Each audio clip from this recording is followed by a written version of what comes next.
허밍웨이의 단편 소설 가운데서 스페인 마드리드를 배경으로 한 세계의 수도라고 하는 소설이 있습니다.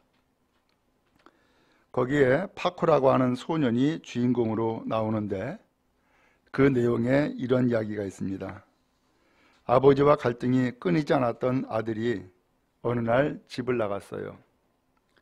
오랜 시간이 지나도 돌아오지 않는 아들을 찾기 위해서 아버지는 그 스페인 마드리드로 갑니다.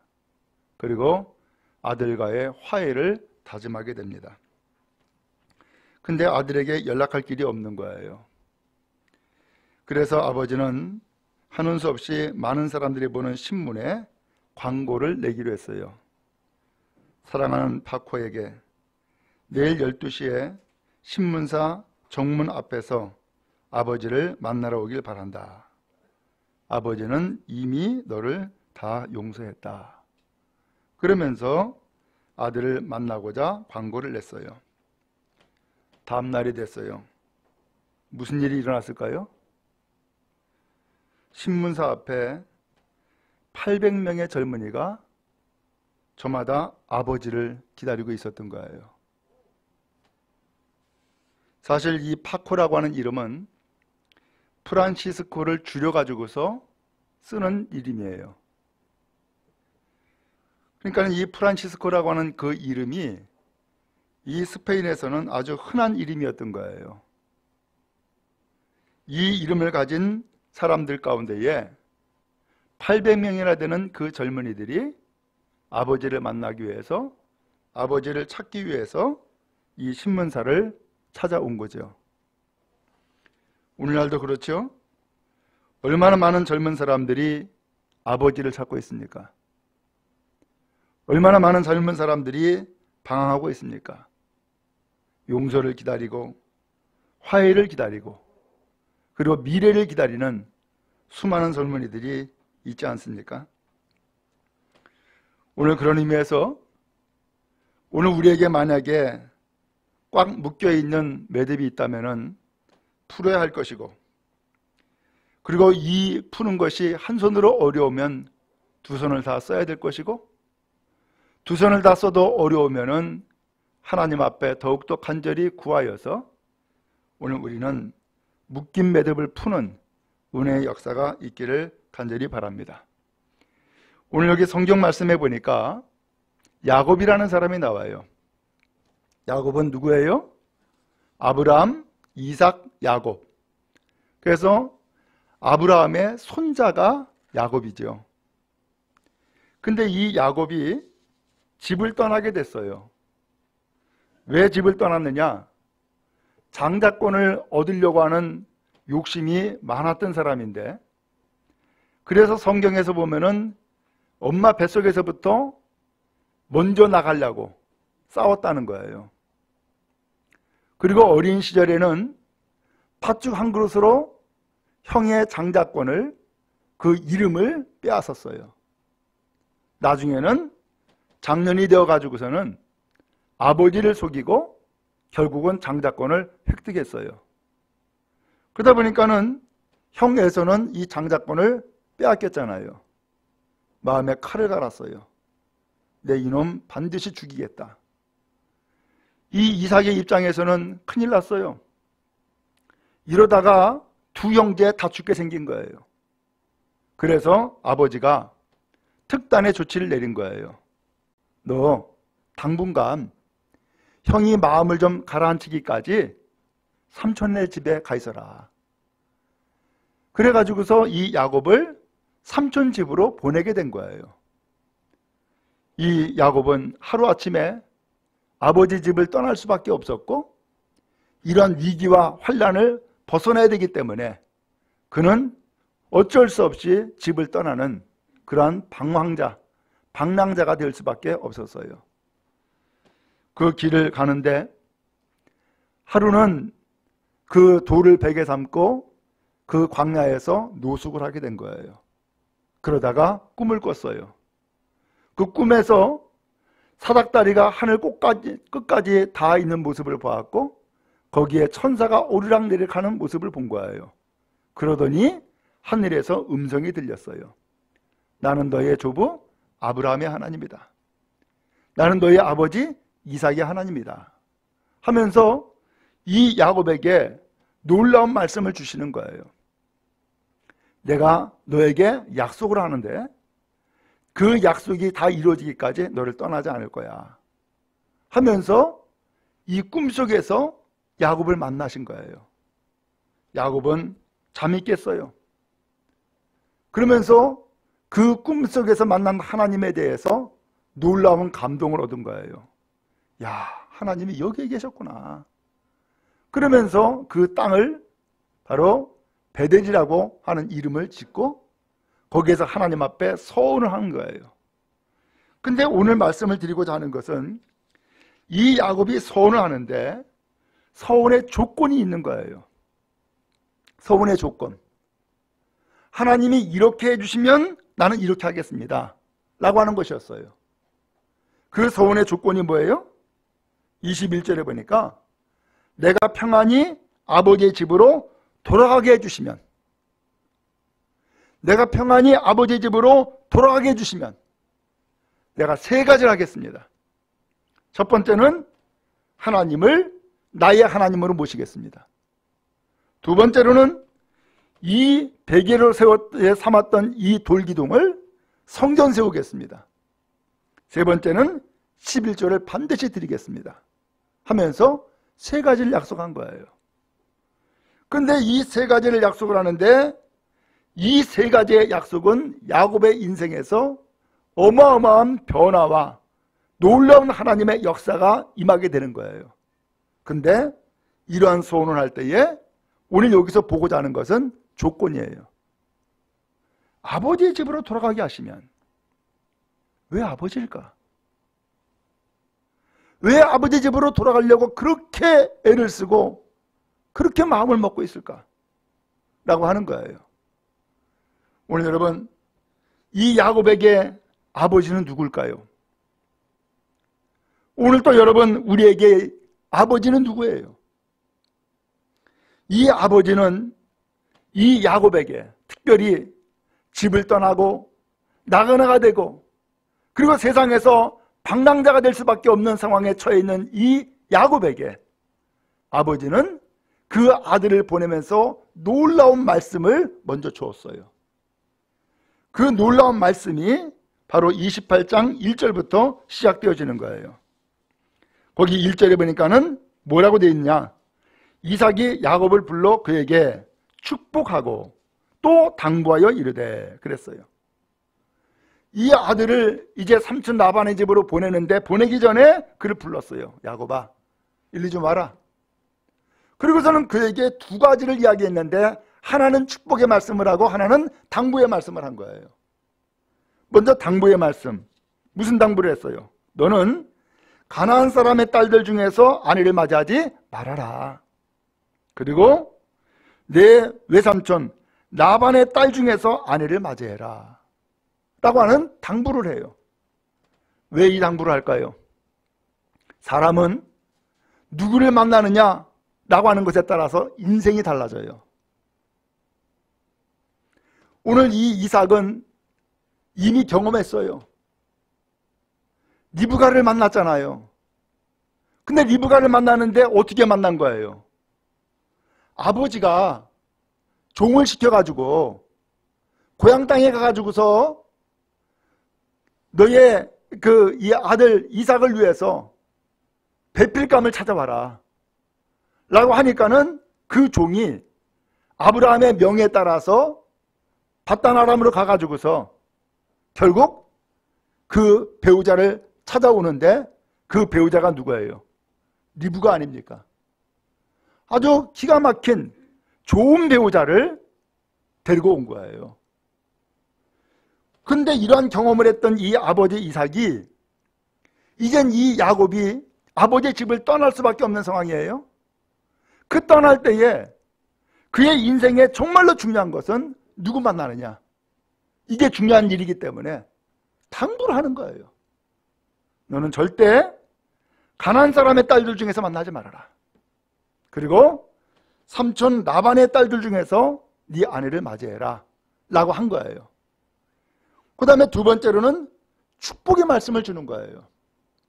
3절에 보니까 전능하신 하나님이 내게 복을 주시어 내가 생육하고 번성하게 하여 내가 여러 족속을 이루게 하시고, 하나님이 너에게 큰 복을 주시되 생육하고 번성하는 복을 받기를 바란다 라고 하는 거예요.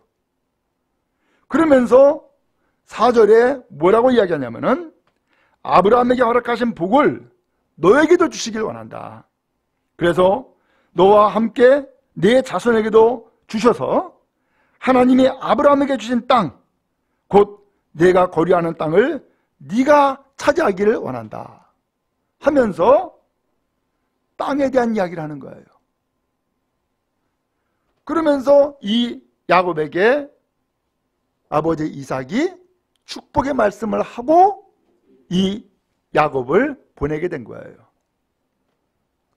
오늘 이 야곱, 아버지 집을 떠날 수밖에 없고 지금 떠나야 되는 상황에서 기가 막히잖아요. 그의 마음이 어땠을까요? 이것은 시집가고 장가가는 문제가 아니에요. 아니면 시골에서 도시로 올라오는 그런 일이 아니에요. 이미 이 야곱은 아버지로부터 장자권을 어떻게 해서든지 수단방법 가리지 않고 얻어가지고 정말로 복되게 살기를 원했던 거예요. 그런데 형이 죽이려고 하니까 그 노여움을 좀 더 피해보고자 이제는 아버지의 집을 떠날 수밖에 없는 상황인 거예요. 근데 이 떠나면은 지금까지 그렇게 애쓰고 수고해서 얻었던 장자권도 소용이 없어요. 그 장자권은 아버지의 집에서 누릴 수 있는 것이기 때문에 아버지의 집을 떠나면은 그 장자권 아무리 받아도 소용이 없는 거예요. 지금 이 야곱은 운명의 중요한 결정을 할 수밖에 없고 또 그 길을 갈 수밖에 없는 상황이 된 거예요. 여러분, 오늘 그런 의미에서 이 야곱은 정말로 큰 위기를 만나가지고서 집을 떠날 수밖에 없는 이 상황에서 이 야곱은 간절히 바라고 원하는 것은 딱 한 가지, 아버지의 집으로 돌아오는 것이었단 말이죠. 여러분, 우리도 그러잖아요. 오늘 우리의 인생에 있어서 축복을 하는 사람이 누구예요? 복을 주시는 분이 누구냔 말이에요. 성경은 말씀하죠? 오늘 우리가 고백하는 아버지 하나님이 우리의 복의 근본이 되어주시는 줄로 믿습니다.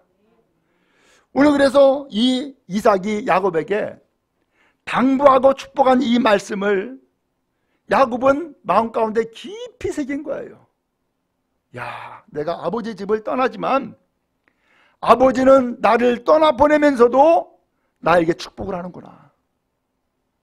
그리고 할아버지 아브라함 때에 하나님으로부터 받았던 이 땅, 이것을 바로 나에게 아버지는 주려고, 그래서 내가 그 아버지의 축복을 이어받으라고 말씀하시는구나 라고 깊이 마음에 새긴 거죠.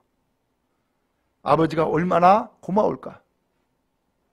아버지가 얼마나 든든할까요? 아버지가 얼마나 힘이 되겠어요?